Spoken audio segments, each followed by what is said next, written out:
India's global voice, the channel that brings you the biggest stories from across the world through India's lens. Now available in more than 190 countries worldwide. Because we believe that the world is one. Watch us in Africa, Europe, Russia, USA and Canada, South America, Asia Pacific, Middle East and North African regions. Also available on these digital platforms across the world. WION. World is one. WION now available in the United States. Download the app now.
Good evening and welcome to Gravitas. I'm Palki Sharma Upadhyay. Let's get started. Gravitas. Presented by Amity University. Ranked amongst the top 3% universities globally. Co-powered by Star Health Insurance, the health insurance specialist.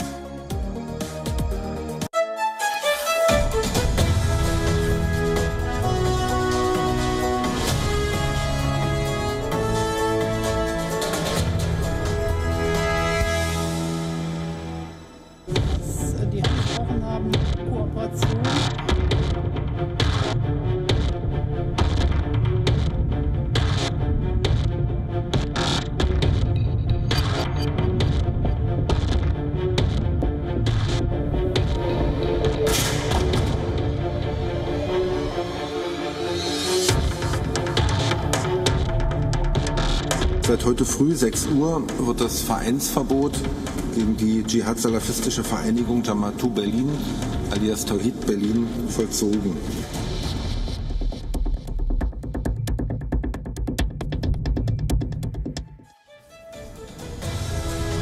Some 70% Germans feel that they're likely to suffer a terrorist attack. The majority population is resigned to the fact that living with terrorist threats might become part of their daily lives. I'm not saying this. These are the findings of a recent survey conducted by the German Marshall Fund. What do these numbers and trends tell you? Radicalism and terrorism are serious issues in Germany. The government has finally decided to do something about them. The German police launched an unprecedented crackdown on Islamist groups. Raids were carried out on Thursday as a German court jailed the country's de facto ISIS leader. Who is this man and how widespread is his network in Germany? After France, this is the second European country to strike at radicalism. Will more countries follow suit? How serious is the threat that they face? On Gravitas tonight, we'll discuss. Also on the show, after snubbing Saudi Arabia, Joe Biden strikes Iranian interests in Syria. What's his game plan as he alienates 2 power centers in West Asia? Japan shifts away from pacifism to counter Chinese aggression, says its Coast Guard can strike first at intruders in the Senkaku Islands. Another country joins the list of those calling out China's genocide. The Dutch parliament has passed a motion on Uyghurs. And under growing international pressure, Sri Lanka finally permits burial of Wuhan virus victims. We'll tell you more about it. We begin as always with Gravitas Global Headlines. In yet another case of mass kidnappings of school children, more than 300 girls from a school hostel in Zamfara, northwest Nigeria, have been abducted. This is the second such kidnapping in a little over a week in Nigeria. Myanmar military has reportedly annulled the results of the November 2020 general elections, in which Aung San Suu Kyi's National League for Democracy party had won by a landslide. United Nations Human Rights Chief Michelle Bachelet has decried human rights violations in China's Xinjiang. Hoping for a visit to the Uyghur Autonomous Region, Bachelet said that information in the public domain indicates the need for independent and comprehensive assessment of the human rights situation in Xinjiang. Releasing GDP data for the third quarter of the financial year 2020 to 2021, India's National Statistical Office has said that India's economy is now out of a technical recession after 2 consecutive quarters of degrowth, showing growth at 0.4%. According to government estimates, the Indian economy is expected to contract by 8% in 2020 to 21, signaling weaker than expected rebound in March quarter. Facebook has ended a week-long blackout of Australian news on its popular social media site and announced preliminary commercial agreements with 3 small local publishers. The rule of law must apply in the digital town square. A day after the country's parliament passed a law forcing it and Alphabet's Google to pay local media companies for using content on their platforms. Hundreds of people marched through the streets of Georgia demanding the release of opposition leader Nika Melia and other political prisoners. The protests led by Georgia's ruling opposition also demanded for the government to step down amid claims of rigged October elections. Hong Kong has begun first coronavirus vaccinations for the public as the financial hub kicks off its inoculation drive with the Chinese-made Sinovac coronavirus vaccine. The elderly, frontline workers and medical staff are prioritized at the first stage. 8 Russian diplomats and family members have left North Korea on a hand-pushed rail trolley due to Pyongyang's coronavirus restrictions. A video posted on Russia's foreign ministry's verified Telegram account shows the scene as the trolley, laden with suitcases and women, was pushed across a border railway bridge. Premier League side Arsenal have scraped through to the last 16 of the Europa League after a 3-2 second-leg victory over Benfica. The Gunners were 3 minutes away from elimination with the score at 2-2, but captain Pierre-Emerick Aubameyang scored the winner to complete a 4-3 aggregate victory. Elsewhere, AC Milan also survived a scare against Red Star Belgrade to progress on the away goals rule. The Italians will now face Manchester United in the round of 16. John Geddert, the former head coach of the United States women's gymnastics team, has committed suicide in Michigan within hours of being charged on multiple counts of sexual abuse and human trafficking. Geddert led the U.S. team at the London Olympics and had close ties with convicted sexual predator and former team doctor Larry Nassar, who was sentenced to life in prison in 2018 after over 250 gymnasts testified against him.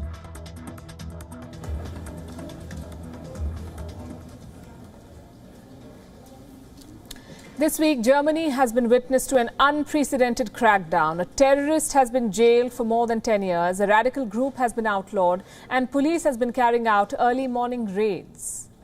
These are 3 different stories, but they're all connected because they target only one terrorist group, the Islamic State or the ISIS. After France, Germany is combating radicalization at home. The threat has been around for years, but the system chose to confront it only recently. In September last year, German security forces identified 627 potential terrorists. Now it has banned a group, the Jamaatu Berlin. That's what it's called. It's a radical Islamist group. It threatened to challenge the German constitution. So what is the Jamaatu Berlin? This is what we know so far. This group supported the Islamic State. It rejected the German constitution. It called for Sharia as the sole legitimate law. Sharia is the Islamic legal system. It dictates every aspect of daily life for a Muslim. Some countries follow the Sharia. Germany is not one of them. But this group wanted Sharia to replace the German constitution. It also called for the death of Jews and propagated what's being called a martyr cult. Die Vereinigung The organization supports the armed jihad. All the way to the suicide attacks, it propagates a martyr cult, which increases a readiness for attacks, and it propagates the destruction of countries and killing of people, at least in religion-related disputes in the concerned countries.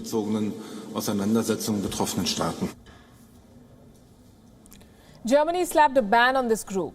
Here's what followed. German cops led a sweeping raid in Berlin and nearby areas. This was on Thursday morning. Reports say more than 800 cops, including members of the German Special Operations Commandos, were part of this. They struck at more than 20 locations. These were properties belonging to the group's members. 19 members of the Jamaatu Berlin were the focus of these raids. The group itself has been under surveillance for 2 years now. Is the number of police that were active in these raids, 850 in 28 locations. You see how many policemen there were in every of those locations. They were actually focusing on 3 city districts that are known to be inhabited by many Muslims and many migrants. The Germans described them as Jihad Salafist Association. Now, by definition, Salafism is about living in accordance with Islam, in the same way as the first 3 generations of Muslims. It's an ideology that's inherently non-political. But radicals have misused it to justify violence, to realize their religious and political aims. Germany sees radical Salafists as a growing threat. Last year, a report claimed that nearly 30,000 people in Germany could be, quote-unquote, potential supporters of Islamist terrorism. 30,000 people. More than 12,000 of them have been identified as Salafists, and their circles, quote-unquote, remain the main support base for violent jihadism. The Salafist ideology has been used by the Islamic State as a recruiting tool, especially in countries like Germany. The ISIS has recruited hundreds of Germans. Reports say by July last year, 300 Islamist fighters returned to Germany from ISIS-held territories in Syria and Iraq. The German security forces classified 109 of them as quote-unquote agitators and 90 as relevant persons. But the threat is far bigger. These radicalized fighters pose a risk not just outside Germany, but to Germans at home as well. Back in 2016, just before Christmas, an attacker drove a truck into a Christmas market in Berlin. 12 people died, 56 were hurt.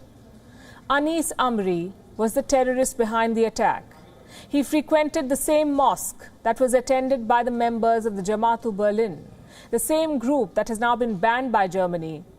Amri knew another man, a preacher, the de facto recruiter of ISIS in Germany. His name is Ahmad Abdul Aziz Abdullah, or Abu Wala, the preacher without a face, the man behind multiple terror attacks in Germany. In November 2016, he was arrested by the German police on charges of recruiting for the Islamic State. 4 years on, this man, Abu Wala, has been sentenced to 10 years and 6 months in jail. Who is he? How did he run his terror network? Which attacks were inspired by his sermons? And what does his conviction mean for Germany's fight on terror? He is known as the Faceless Preacher. He appeared in online videos with his back to the camera, giving fiery sermons to his 25,000 Facebook followers. Even in court, he hid his face with a hoodie and a mask. He stood silently with crossed fists as the court sentenced him to 10 years and 6 months in prison. So who is this guy? His name is Ahmad Abdulaziz Abdullah, also known as Abu Wala. In Arabic, it means father of loyalty. For Islamic State sympathizers, he was nothing less. He ran an extensive jihadist network that is behind multiple terror attacks in Europe, a network he built over a period of 16 years. Abu Wala moved to Germany from Iraq in 2000. He settled in the town of Tonnesforst along with his family. Over the years, he established himself as one of the most influential Salafists in the country. He built a strong social media following and offered Islamic lessons and recitations online. Soon these lessons turned into radical sermons. In 2015, at least 800 people are said to have left Germany for Syria to join the Islamic State. Abu Wallah is said to have recruited 8 of them. This included 2 brothers who carried out a suicide attack at an Iraqi army position in 2015. A teenager who was convicted in a 2016 bombing of a Sikh temple in Western Germany. And Anis Amri, the Tunisian who drove a truck in a Berlin Christmas market, killing 12 people. Amri is said to have frequented a mosque where Abu Wallah gave sermons. The Senate came to this conclusion after 40 months of very time-consuming and expansive evidence collection, and after 245 days of trial and listening to evidence from 120 witnesses and experts. Abu Wallah was the leading authority in the Salafist scene. He and other defendants prepared young men ideologically and theologically for actions on behalf of the Islamic State. They had contact with human smugglers, planned travel routes, and gave the men money for their journeys. Abu Wallah also used his influence within the terror organization to give the men access to certain positions there. In November 2016, Abu Wallah was arrested. The trial began in 2017, and 4 years later, Abu Wallah has been brought to book. He will now serve 10 years and 6 months in prison. Whether the verdict will end Islamic terror in Germany is anybody's guess. Just 3 months ago, 3 Syrian brothers were arrested in Germany over suspicion of planning a terror attack. Bureau Report, WION World is One. While Europe deals with extremism and radical Islam, there's another question waiting to confront these governments. ISIS brides, women, European women who left for Syria years ago and married ISIS fighters. Many fought along with them. Now, ISIS has been as good as wiped out in Syria. Most ISIS brides have lost their husbands. They're now living in refugee camps and they want to return home. The question is, will the European governments let them? In 2019, the United Kingdom revoked the citizenship of one such ISIS bride, Shamima Begum. She was 15 when she left London for Syria. Today, the UK's apex court has refused to allow her to return to the country, even to fight for her citizenship. Estimates say there are at least 500 such European ISIS brides. Does Europe have a plan for them? Is there no country for ISIS brides? Should there be a country for ISIS brides? The answer depends on how you view their story.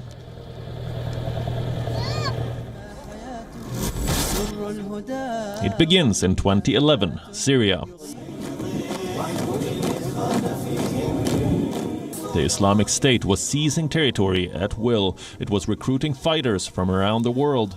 ISIS also needed women to marry the fighters, cook and clean for them, bear children, and when needed, be human shields. Many women were radicalized in their home countries and sent to Syria. Many were brainwashed on social media.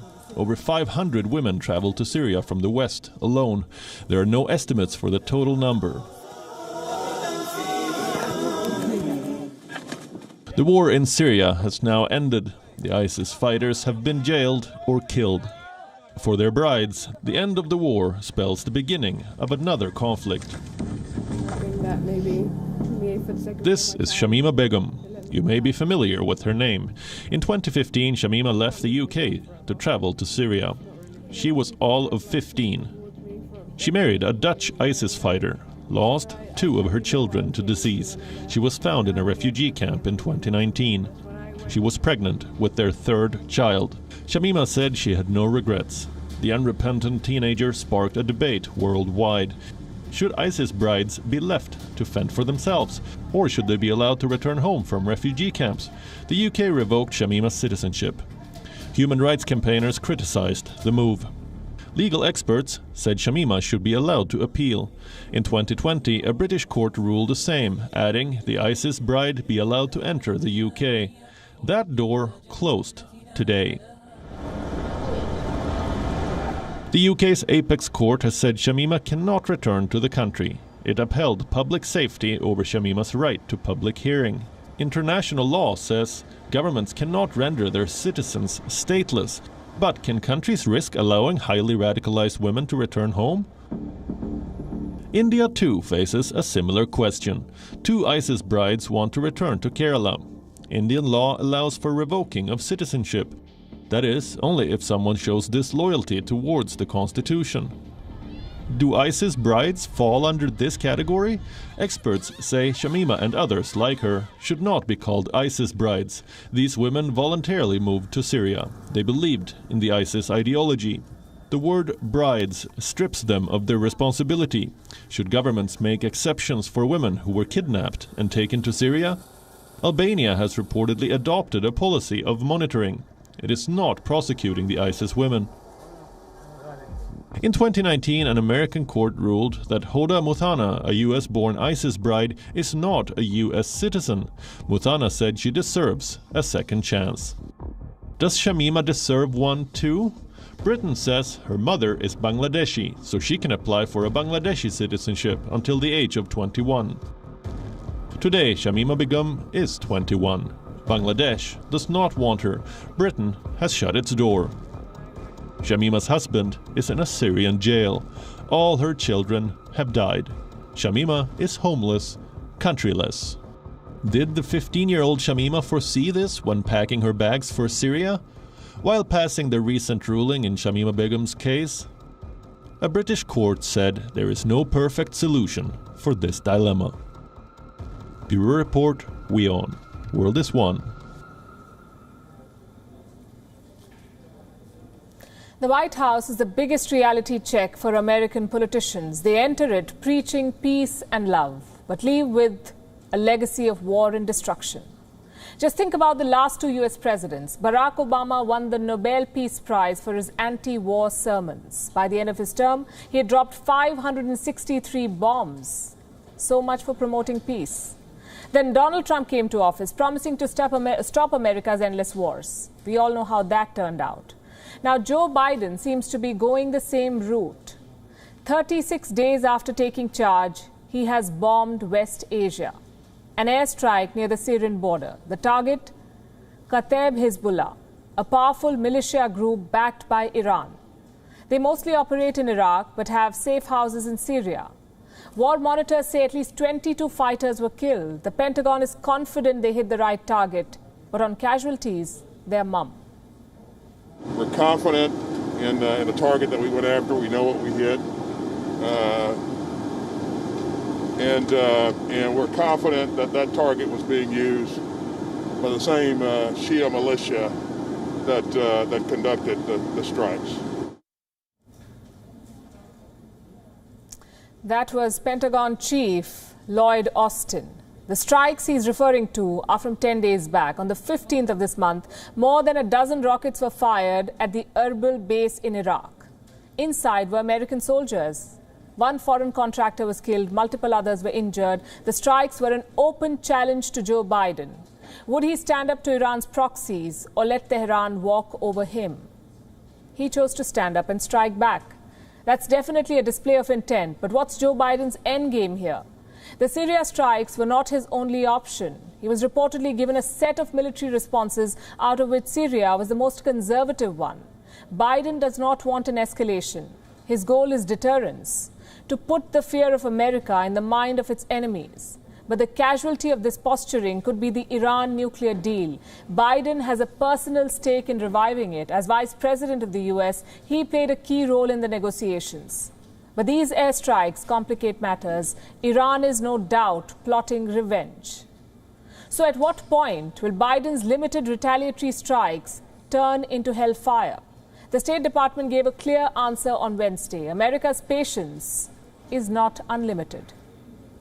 Our patience is not unlimited, but we do believe, and the president has been clear on this ever since he was running for high office, that the United States and he felt that the most effective way to ensure Iran could never acquire a nuclear weapon was through diplomacy.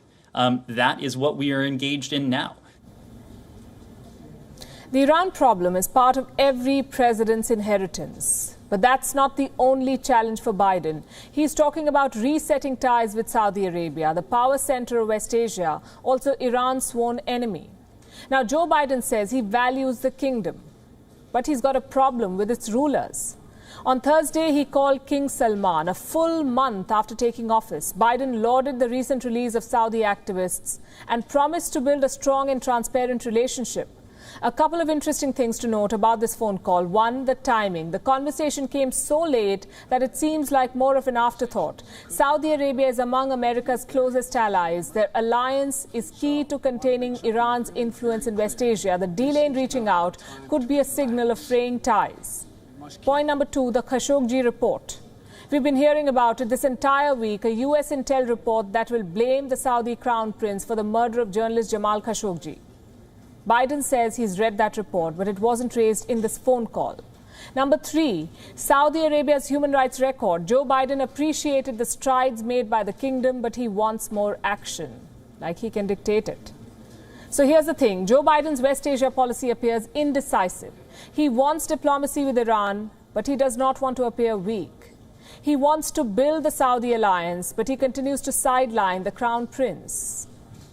It may be too early to say that he's making a hash of it, but at this rate, that's what the US will end up with. Legacy weighs heavily on Biden's shoulders. His predecessor was a man of fire and fury, someone who acted first and contemplated later, if he ever did. His former boss was a failed pacifist.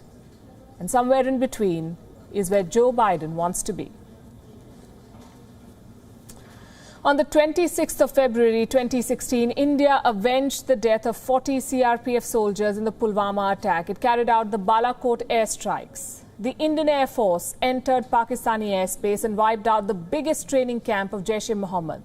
The operation showed New Delhi's strong will to act against terror. Today is the second anniversary of that operation, and Pakistan seems to have learned its lesson.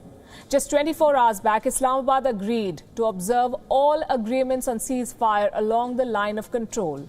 India and Pakistan have issued a joint statement, their first in more than 8 years. Some say this has rekindled hope for a peaceful future at the border. But can Pakistan be trusted to keep a promise? Here's a report.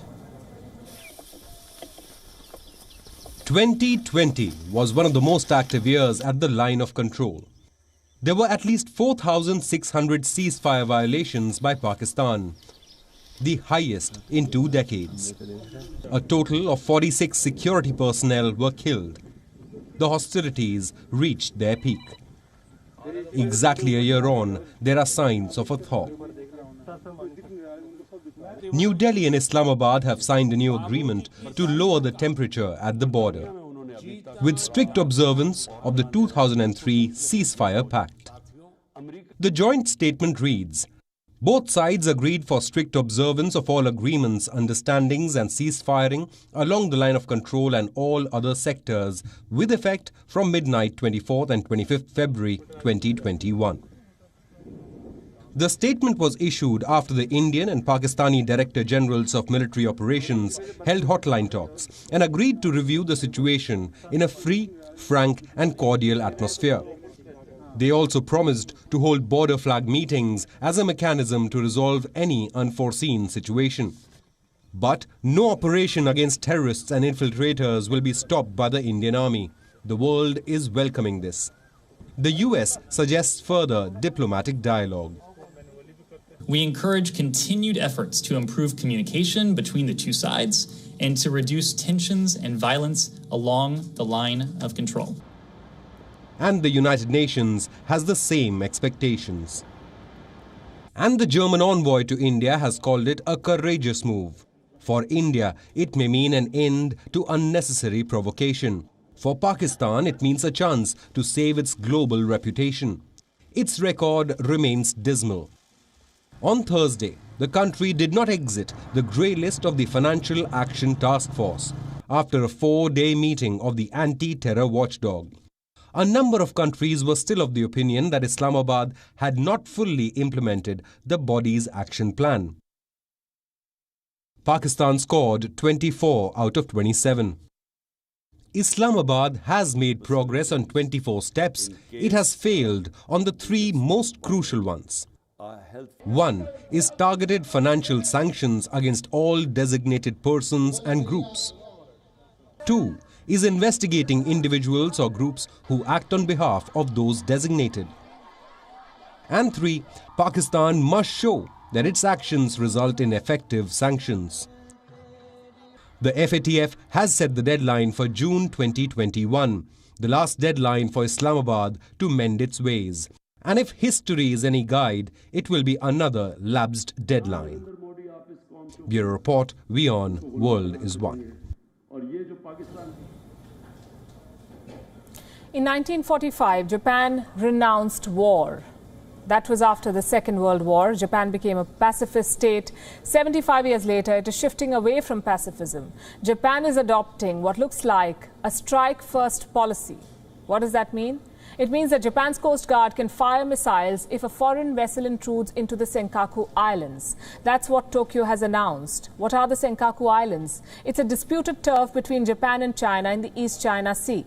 Now, Japan will strike first to protect this turf. And here's something that you should know. Pacifism is a part of the Japanese constitution, and the government has not really changed the constitution here. It has just found a way around it. Japan has changed the way one law is interpreted, and the result is this. The Japanese Coast Guard can strike first. Technically, Japan also does not have an army, but it maintains a self-defense force that has vowed never to use force first. It's one of the most powerful forces in the world, and now it has signaled an intent to abandon pacifism. Why now? Because the neighborhood is becoming unsafe thanks to one neighbor. China is aggressively staking claims in the Indo-Pacific. Last year, Chinese Coast Guard vessels entered Japanese waters twice a month. Then China enacted a new law. It allows the Chinese Coast Guard to use weapons against foreign ships. So Japan's measure is essentially a tit for tat. Here's why it was necessary. China is deploying vessels with lethal firepower around Japan. Hundreds of Chinese vessels entered the waters around the Senkaku Islands last year. Reports say Chinese vessels were spotted there for a record 333 days. For 111 days, these Chinese vessels maintained a continuous presence. So Japan has now told its Coast Guard it is free to shoot at foreign vessels. It is also getting more firepower. This year, the Japanese military budget is expected to be around $51 billion. It has grown for 9 years straight. In 2020, the Japanese military performed 25 missions in defense of American ships or planes. This shows the growing defense integration between the US and Japan, and these missions were in addition to the Malabar exercise hosted by India in November 2020. Here, Japan participated alongside the United States and Australia. These four countries make up what is called the Quad Alliance. They're steadily expanding their partnership. The Japanese Prime Minister spoke with his Australian counterpart Scott Morrison yesterday. They discussed Chinese military aggression, as well as the need for an open and free Indo-Pacific. Reports say Japan and Australia are now working on a mutual defense treaty. This week, France, Australia and India held a trilateral of their own. Senior officials attended the meeting, and they're said to have discussed ways to expand their cooperation in the Indo-Pacific. So this is what's happening. Doors are being opened for more allies to work with the Quad. Earlier this week, US Secretary of State Antony Blinken spoke to his counterpart in Bangladesh, A.K. Abdul Momen. According to a statement from Washington, Blinken and Momen would like a closer collaboration to, quote-unquote, address challenges in South Asia and the greater Indo-Pacific region. China understands the language of strength. How India responded to the Chinese border aggression is proof of that. Japan is deploying the same playbook. It wants to take on the Chinese threat from a position of strength with military power. And Tokyo can bank on its Quad allies as partners for support on this front. Meanwhile, a global campaign to call out China's genocide is on. After Canada, the Dutch parliament has passed a resolution. They've labelled China's treatment of Uyghurs as genocide. What do these indictments mean for China? And what more does the world plan to do beyond sticking labels? Here's a report.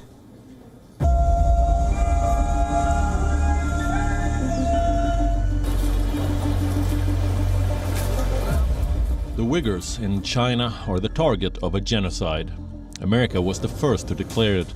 Soon, Canada followed suit, and now the Netherlands has joined the campaign. It's the latest country where lawmakers have passed a resolution on China's genocide.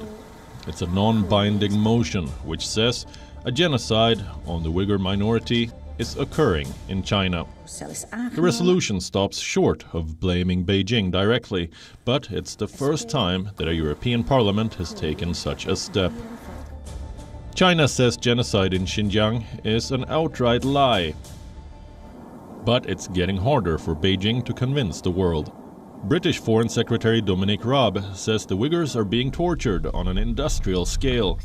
The reported abuses, which include torture, forced labour and forced sterilisation of women, are extreme and they are extensive. They're taking place on an industrial scale. The French seem to agree. Speaking at the United Nations Human Rights Council, French Foreign Minister Jean-Yves Le Drian pointed at the evidence against China. From the Xinjiang region, we have received witness accounts and corroborating documents that point to unjustifiable practice against Uyghurs and a system of large-scale surveillance and institutionalized repression. What is China's response? As usual, Chinese diplomats have gone into an overdrive. Their mission is to block any official resolution that condemns Beijing. The Chinese diplomat in Geneva rejected the criticism from the West before the Human Rights Council. Earlier this week, in Beijing, a Chinese spokesperson held up the photograph of a victim who revealed Chinese abuses. The wolf warriors call her an actor who is disseminating falsehoods. Like the Uyghur woman Zumrat Dawood I mentioned earlier, this person is just a tool, an actor, used by some forces to smear and attack China. When faced with criticism at global platforms, China deploys its diplomats to fire back. The same thing happened with Hong Kong. When China was criticized for its crackdown in Hong Kong last year, it secured the support of more than 50 countries at the Human Rights Council. Similarly, when Xinjiang was razed in 2019, 54 countries signed a statement in support of China. Now it's back in focus. The UK has called for a UN-led probe into the Uyghur detention camps. The UN human rights chief is ready to visit Xinjiang.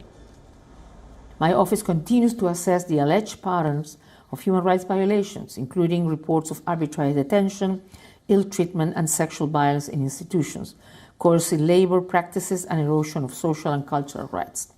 But resolutions and criticism have little impact on China.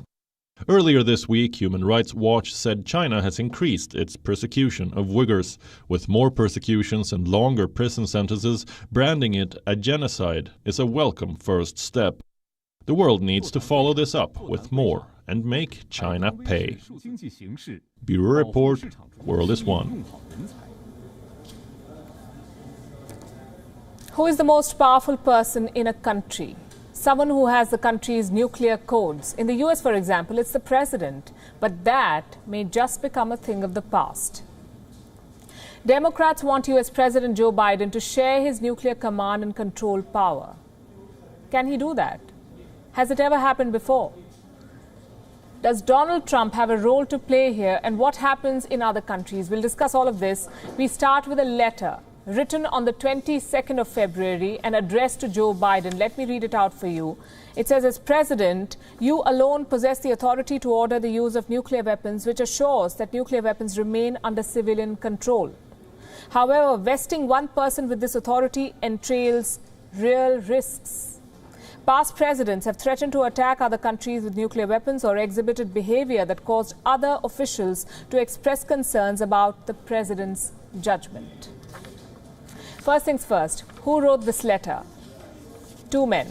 Let's look at the next page. This letter is signed by Jimmy Panetta and Ted Lieu. Both are Democrats, members of Joe Biden's party. On his Twitter page, Panetta claims that he and Ted Lieu are leading a group of colleagues in what he says is, quote-unquote, calling for reform to our nuclear command and control structure.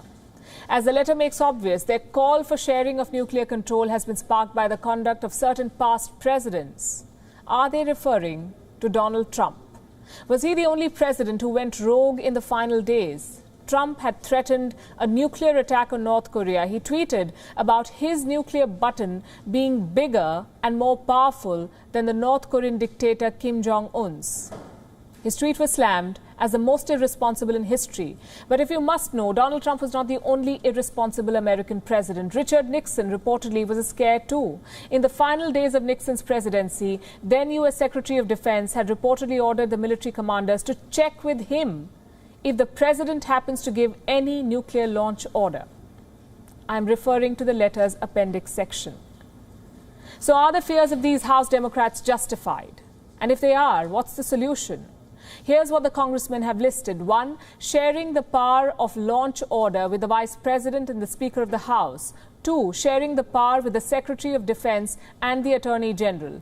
3. Requiring a congressional declaration of war. 4. Consulting a permanent council of congressional leaders. If Joe Biden agrees to any of these or comes up with solutions himself, will the US then have to make copies of the nuclear button? You know, the one that Trump was boasting about.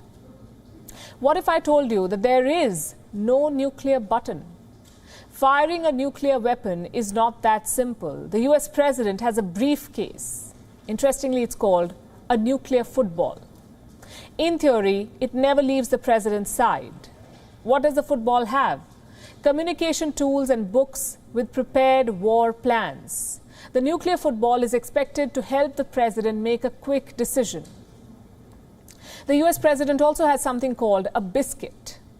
It's basically a card with certain codes. The president is supposed to carry it at all times. When he wants to order a nuclear strike, the president uses these codes to identify himself to the military. Bill Clinton reportedly lost the codes while he was president. They apparently could not find it for months. We do not know if any US president has ever shared the codes. But here's some trivia. When Donald Trump refused to attend Joe Biden's inauguration, the US was faced with an unprecedented nuclear challenge. An outgoing president was supposed to discreetly hand over the codes to his successor, but Trump left for Florida 3 hours before Biden's swearing in. And since he was technically still the president when he left, he took the nuclear football and the biscuit with him. So for the first time, there was a second active football, one that was handed over to Joe Biden after his oath. As we speak, Biden still is the only person in the US with the command and control of America's nuclear arsenal. What about the rest of the world? In India, for instance, the launch codes of the nuclear weapons are with the Prime Minister. They're handed over to the Prime Minister after his swearing in. He's also given a presentation on the location of the nuclear warheads and their strength. In the UK too, only the Prime Minister can order a nuclear strike. When Prime Minister Boris Johnson was in the ICU with Wuhan virus complications, one reporter had a question for the UK's Cabinet Office Minister Michael Gove. Who has the nuclear codes now, he asked. The minister refused to answer. In Russia, the power of ordering a nuclear strike lies with its president. It's the same with France. What about China? Little or nothing is known about China. Everything about China's nuclear command and control is a secret, and no surprises there. It also goes without saying that in North Korea, the nuclear codes are with this man, Kim Jong-un. Pressure politics, if used wisely, can be a powerful tool. A case in point is Sri Lanka. In April last year, the country introduced a new rule. All Wuhan virus victims would be cremated, no burials. There was no scientific explanation for this rule. A few Buddhist monks claimed that burying the victims would contaminate the ground, and the government agreed. It's a classic case of appeasement politics, but they probably did not anticipate the backlash. Rights groups and community leaders were appalled. The Organization of Islamic Cooperation expressed concern Muslims on the island were being denied dignity in death. In December, 19 bodies were forcefully cremated, including that of a baby. The world community turned on Colombo. The Lankan government had backed itself into a corner. Cut to present day, the order has been revoked. No more forced cremations. Muslim citizens are free to bury their relatives. The pressure campaign worked. But there's more to this story than activism. Sri Lanka is facing a stern test at the United Nations Human Rights Council. There's a new resolution doing the rounds, one that slams the country for its dismal reconciliation efforts. It's been 12 years since the civil war ended. The Tamils are still awaiting justice. Far from punishing the war criminals, the government is in fact rewarding them. Several former generals accused of war crimes have been appointed to government jobs. Now, to avoid being indicted at the United Nations, Sri Lanka needs help. It needs to gather enough votes to kill this resolution. By reversing the burial ban, Colombo is wooing Islamic nations, many of whom have a seat at the council. So while the global outcry definitely helped, political convenience also played a part. And here's another reason why we cannot call this a change of heart. The Lankan government is considering a controversial law, one that would ban burqas in public. The cabinet has been consulted, and with their permission, this proposal could make its way to the parliament. It's one step forward, two steps back. Sri Lanka's justification for the burqa ban is a time-tested one. National security. They insist it has nothing to do with targeting the Muslim community. This has become the norm under President Gotabaya Rajapaksa's stigmatization as state policy. While the government drums up anti-minority sentiment, it seems oblivious to real issues, like China's expanding debt trap. Sri Lanka's finances are in a shambles. The treasury is almost drained. Sri Lanka's solution is to borrow from China. The country is seeking $2.2 billion from Chinese banks. We've said this many times before. Borrowing from China is never a good idea. It invariably ends with Beijing taking over strategic assets. Sri Lanka should know this more than anyone else, because it's happened to them already. The Hambantota fiasco. China holds a 99-year lease on the strategic port. And if reports are true, there is an option to extend it by another 99 years. Colombo wants to renegotiate the deal, but Beijing is not interested. Every time there's a new project in Sri Lanka, Chinese companies are first off the block. They secure contracts with exorbitant bids and set up strategic Chinese presence all over the island. This is exactly what's happening in northern Sri Lanka. 3 islands are being developed as clean energy hubs. The contracts have been given to Chinese firms. But here's what's interesting. These islands are just 48 kilometers from mainland India. How convenient that China's strategic and economic interests converge so seamlessly. Right now, Sri Lanka finds itself in a vulnerable spot. It needs diplomatic backing at the United Nations and financial support to keep the country running. It's not an ideal situation for any sovereign nation. But then again, that's where misplaced priorities get you. And I want to end tonight's show with a story that we've been hoping that the world's leaders wake up to. I'm talking about the Tigray conflict in Ethiopia. We've been reporting on it for quite some time now. A few days back, we told you how rape was being used as a tool of war here. The United Nations released some disturbing reports about rampant use of sexual violence from both sides that are involved in the conflict. An Ethiopian minister has admitted that security forces were involved. Filsan Abdullani Ahmed, the Minister of Women, Children and Youth, said that the government task force in Tigray has quote-unquote established that rape has taken place conclusively and without a doubt. And now some satellite images have emerged. They show hundreds of buildings gutted. Here's a report on how the casualties of Tigray conflict may be much bigger than what the world sees right now. These satellite images have been released by Planet Labs. They show at least 508 structures that have been destroyed by fire. The ash circles are indicative of roof collapse and debris from burnt walls and ceilings. The absence of fire clusters or scorch marks connecting the burnt buildings suggests that it's unlikely that the fires were accidental. This was an international effort to destroy civilian areas. Nobody knows who's behind the fires. Since 2020, the Tigray region has been embroiled in an armed conflict. A war between the Tigray People's Liberation Front and forces supporting Ethiopian Prime Minister Abiy Ahmed. The government of Abiy Ahmed says the war has ended. In November, it declared victory over the regional force and withdrew its fighters. But the United Nations Human Rights Council says sporadic fighting continues in parts of Tigray, and that the situation is still extremely grave.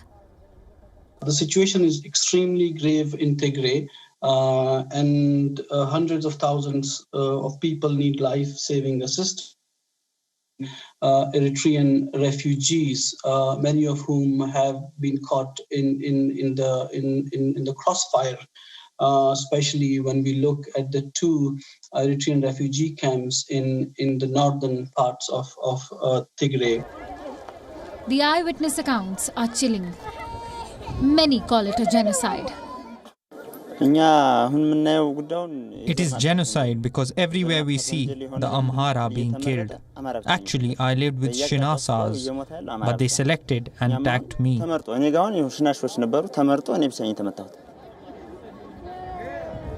Ethiopians across the world want leaders to wake up to these human rights violations. On Wednesday, hundreds of protesters held a demonstration outside the White House, calling on the American government to intervene in the ongoing war. We haven't been able to speak to our family members since November. We don't know if they're doing okay. We don't know if they have any access to food, medication, water. They're trying to cleanse Tigrayan ethnic groups that reside in the Tigray region. Ethiopia is in urgent need of a political solution. The rebels say their patience is wearing thin. They want the government to stop bombing its own country. The government says it is only clamping down on terror, accusing the regional forces of endless provocation. The people of Ethiopia are suffering in this endless war. Ethnic tensions have reached a tipping point. The world must act before this conflict spills over to the rest of the country. Bureau Report, WION World is One.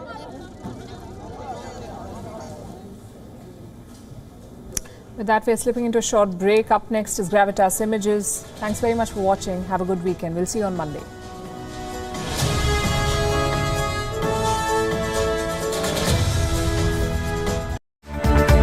WION now available in the United States. Download the app now. I was born in Afghanistan. The Soviet invasion forced my family to migrate to Pakistan before moving to the United States.